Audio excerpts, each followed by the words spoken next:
Back at it again with the white vans, Daniel. We're here for the 2017 FRQ, free response question number 5, AP Calculus AP examination. And guess what? And no calculator. But you know, we're smart and we don't need a calculator. And, we can do things. We lift things up, so we put them down.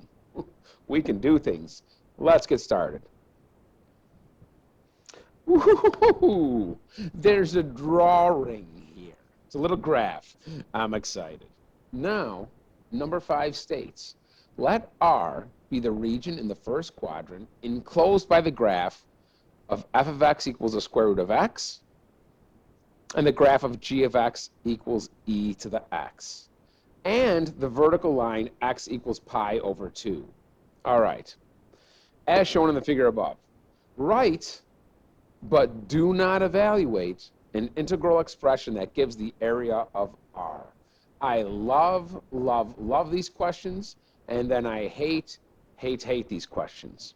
I love them because all I got to do is write the integral without doing any math work. But there's a chance that you're eventually going to have to solve that math work. Okay, here we go. So the first thing I want to point out here is, okay, the vertical line, we'll do this in blue. It's pi over 2. Right here, this line is where x equals pi over 2. Now, the million-dollar question is this. Actually, I probably should have did highlighting. You know what? I'm going to highlight that. I'm going to go here. I'm going to highlight this. This is that way we can still see. Okay, that's pi over 2. I'll write the pi over 2 on the x-axis in a moment. I hope you should be able to tell, and if you can't, I will help you with this, that e to the x is the one that is increasing. This one here, oh, I knew that was going to happen. Yeah, what are you going to do? That's e to the x. So, let's just move one of these right. Oh my goodness, where's my red marker? There it is. Man, I am a hot mess this morning. Let's get rid of you. Let's move you down there. That's e to the x, which means this right here, which we will do the purple. Yeah, I had no shot at that curve. That is the square root of the cosine of x. Okay, so I'm going to label these now. We have pi over 2. This yellow line is g to the x, which is e to the x. And this purple line is the square root of the cosine of x. All right? Yeah, the cosine of x, which is f of x. Okay, I didn't highlight that in purple, so let me just complete my little drawing here. Boom. Okay, so we have these things. They're all fantastic. So what if I didn't know which one was which? Okay, well, let's put pi. They're both the same at 1. Okay, they're both the same at 1. They both start there. But we got to look at pi over 2. One of them is 0, and one of them is way up here, which is 2, 3 something. I don't know. 4 something. 1, 2, 3 something, whatever. If I put pi over 2 into cosine, the cosine of 90 is 0. And the square root of 0 is 0. So that's how I know the one that comes down here, this line right here, should be the square root of the cosine of x. And as my numbers get bigger and bigger, this gets bigger and bigger because it's an exponent. Okay, as my exponent gets bigger and bigger by whole numbers, e is the number 2.718. So it's a positive value bigger than 1. Let's say it's 3. As my exponent gets bigger for 3, my y value will get bigger. So now that I've made a complete mess here, let's go back to the beginning when life was easy. Pi over 2.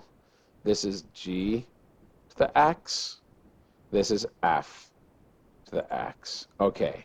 If I need to find the area in between, which is r, okay, if I need to find the area in between, all right, it is always the biggest function minus the smallest function. Okay, so what am I saying? I will do the work right up here. I take the integration, okay, of the bigger function minus the smaller function. And I feel like we did this earlier on a free response question. Maybe it was a multiple choice question. How can I tell which one's bigger or smaller? First, let's talk about our bounds. They go from 0 to pi over 2. So I'm going to go from 0 to pi over 2. Those are my bounds. Okay? One minus the other. And then don't forget, I also need my dummy variable. Interesting thing. If I do this right, but I don't have my dummy variable, I'll get it marked wrong. So make sure that when you set up your integration or your integral, you have the dummy variable. All right, so let's figure out which one's the bigger function. If I start at y equals 0 right here, the function that's farther away is the bigger one, which is g of x, minus the function that is not, okay, that's shorter. It goes from here to here. So f of x is a smaller one. That's all you need to do. I mean, we don't need this part here. Ooh, it's going to move. Oh, look what I did. Oh. You don't need all this. Just get this out of the way. That answer right here, in all of its colorful rainbowy glory, is all you needed for 5A. 5B, find the volume of the solid generated when R is revolved about the x-axis. So I now have, all right, I am rotating it about the x-axis, okay? So what's going to happen is, purple, this one will go down here and rotate. And then we have an inner one here, which will go down here and rotate. So it's going to make like a washer, all right? And if I had to, let's do this in blue. This would kind of, the reflection would kind of be like here. And we'll do the other one in orange. This would kind of be like this.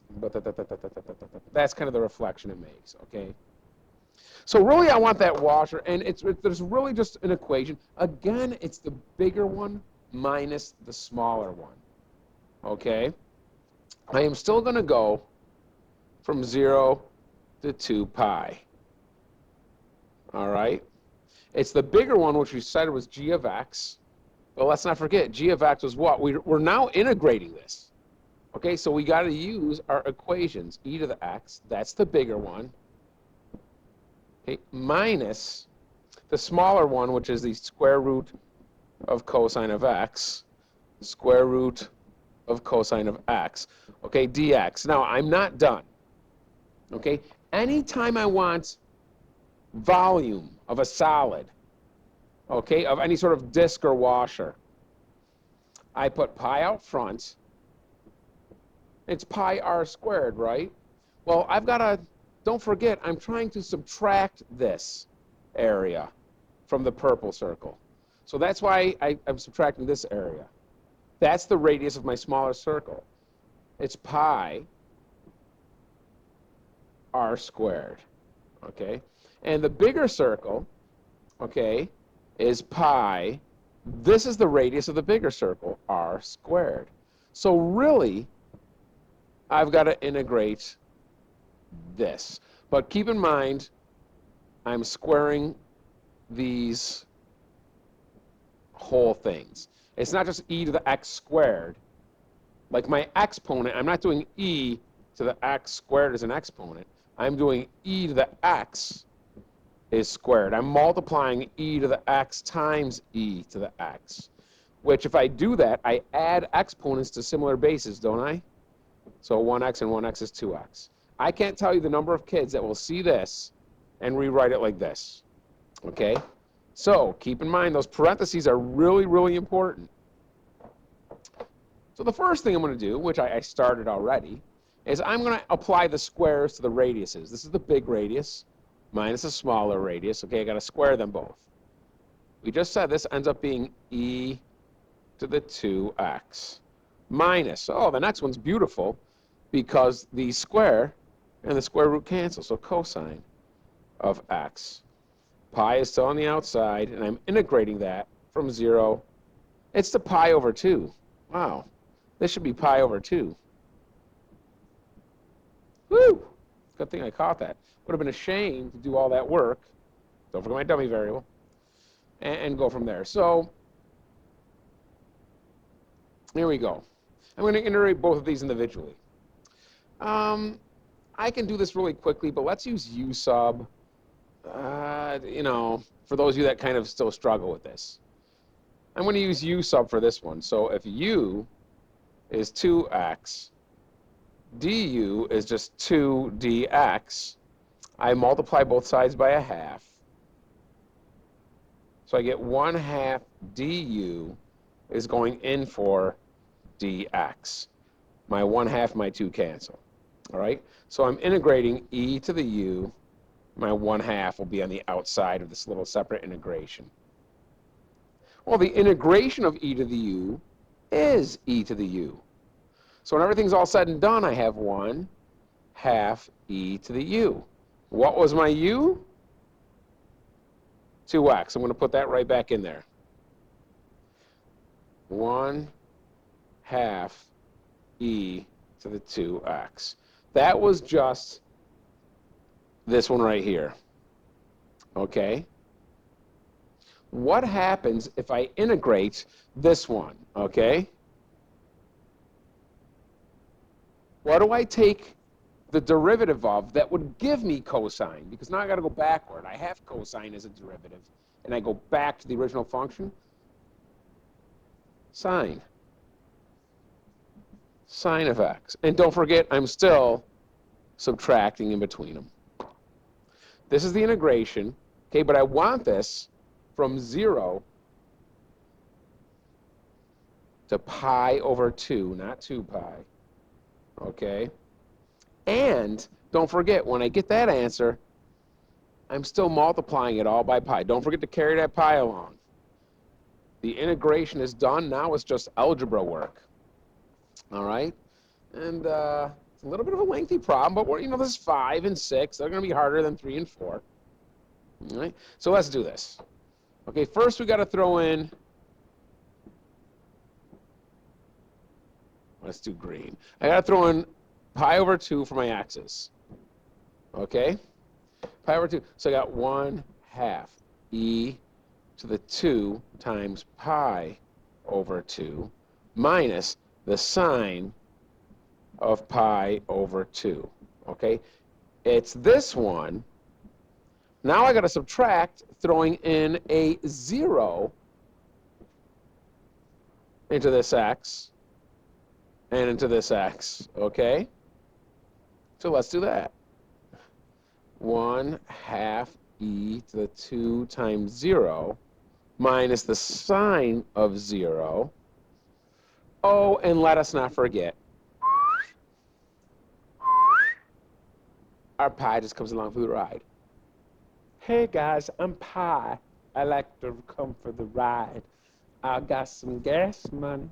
Okay, that's the last time I'm going to try to be funny, but let's go. Okay, the exponent 2 cancels with the 2 on the denominator, so I have 1/2 e to the pi. We don't have a calculator, so I'm going to leave it like that. Minus the sine of pi over 2, that's the same thing as 90 degrees, that's 1. Okay? Minus anything to the power of 0 is 1. 1/2 times 1 is just 1/2. Minus the sine of 0 is 0. Okay? Get used to knowing the sine of 90, 0, 180, 270, 360, and cosine. You'll need to know those. You'll be expected to know those. I'm multiplying it all times pi. All right. Let's keep on trucking. Let's simplify this a little bit more. The only thing I can do here is this will become negative 1/2. So negative 1 minus a half is negative 1.5, but we'll write that as 3/2. This will stay the same. Okay, my e to the pi, I'm going to put in the numerator here, e to the pi times a half is just e to the pi over 2. And oh, by the way, this pi should be distributed to both of them because it's still on the outside. It's your time to shine, pi. It's your time to shine. Oh, I said I wasn't going to try and be funny. My bad. So I've got pi e to the pi over 2 minus 3 over 2, which is acceptable. Or if you wanted to combine them, you could say pi e to the pi minus 3 over 2. That is absolutely fine. Oh, I got to distribute the pi here, which means there's a pi here, which means there's a pi here. Okay. Or you could leave the pi. The top could be the pi on the outside, e to the pi minus. You could leave the numerator like this if you wanted. But there you go. Any one of those variations. That was a lot of work. I could have sworn in the last problem, I said whenever we set up an integration, that there's always going to be either that integration or another one that we do that's very difficult. And here it was. That was a lot of work. I'm proud of you for hanging in there. But it's a lot of simple algebra work. Okay? I liken that, wow. I liken that to, I tell my students that, it's easy work. Like cutting a sheet of paper in half with a pair of scissors is easy. Now I give you a stack of 500 to do individually. That's a lot of easy work. So that's what this is. That's what I kind of relate this to. But you got this. 5C. Oh, this is it. 5 is only A, B, and C. Yeah, man. Yeah, man. Oh, this is another one where I believe we set it up. Yes, I love it. Region R is the base of a solid whose cross-section perpendicular to the x-axis. That means it's going to go this way, right? Because it's perpendicular to the x-axis. It's going to form 90 degrees, all right? And there are semicircles, which means, in case you don't know it, I'm going to take a semicircle here. It's a semicircle. Semicircle here, it's just all semicircles. And I'm going to add up the semicircles, okay? That's the diameter, okay? The R region is the base of a semicircle, and the area, or excuse me, the distance from here to here is obviously the diameter of that half circle, okay? Right, but do not evaluate. Thank you. An integral expression, which means it's going to be something like that, that gives the volume. The volume. That gives the volume of that solid, okay, with all them semicircles. All right. All right. Here we go. So if I didn't state this before, okay, when we find volume, we really just integrate the area. Okay, we really just integrate the area to whatever, this is an x, to whatever, okay, shape we have. In this case, it's a half of a circle. So we're going to find the area of half the circle. In the previous problem, that's why we have to square these r's, okay? That's why, and I don't think I mentioned it. I just told you these had to be r's squared. Okay, pi r squared is the area of a circle. That's the area of the bigger circle. Minus pi r squared, taking away the area of the smaller circle. Okay, anytime we want volume, okay, look, volume, look, where is it? Volume. Okay, so we're going to integrate the area. Okay, the area of a half circle, well, first of all, the area of a circle is pi r squared, but we want half of that. Okay, so what I'm going to do is I'm going to start with my integral. I'm going to take my half pi and leave it on the outside. Yes, I could write that as pi over 2 if I multiply them together, so it doesn't matter. I'm just going to leave it like this. It doesn't, either way is correct. And now I need to find the radius squared. All right, the radius squared. Well, first of all, the radius, if I can erase these right here, the radius is the difference between here and here. Remember when we found the area under the curve? It was just the distance of the bigger curve, which was g to the x, which we called e. That is actually g of x is e to the x, and the difference of f of x, which was the square root of the cosine of x. Okay? So this distance right here would represent the diameter of my half circle. Okay? So the diameter is g to the x minus f of x. However, my equation for the area of a circle has the radius, not diameter. How do I get the radius if I have the diameter? The radius is half of the diameter. This is my radius. This is what's going to get squared. Okay, so I could say g to the x minus f of x all over 2. This whole thing is a radius squared. That's what I integrate. And I could put dx here. Okay, but let's actually put in, I mean, I think that would be okay, but just to cover our tuchus, okay, we didn't do this on the first one. I'll do it here. I'm going to say 1/2 pi on the outside. I'm going to integrate this. Don't forget I need bounds. I haven't put the bounds in. It's still 0 to pi over 2. 0 pi over 2. I've got e to the x minus square root of cosine of x all over 2. That's my radius. Needs to be squared. And you would lose a point if you didn't have d of x written there. Whew. Whew. We done. We are done. We did some good math. And we only have one problem left. Free response question number 6 is the only question we have left, and then we would have completed the entire 2017 test. I will definitely see you for the last problem, and after that, fly away, little butterfly. Float right back to my YouTube channel and watch another video. Give me a like, give me a follow. You'll get notifications for any time I'm putting up work, whether you know someone in Algebra 2 Regents.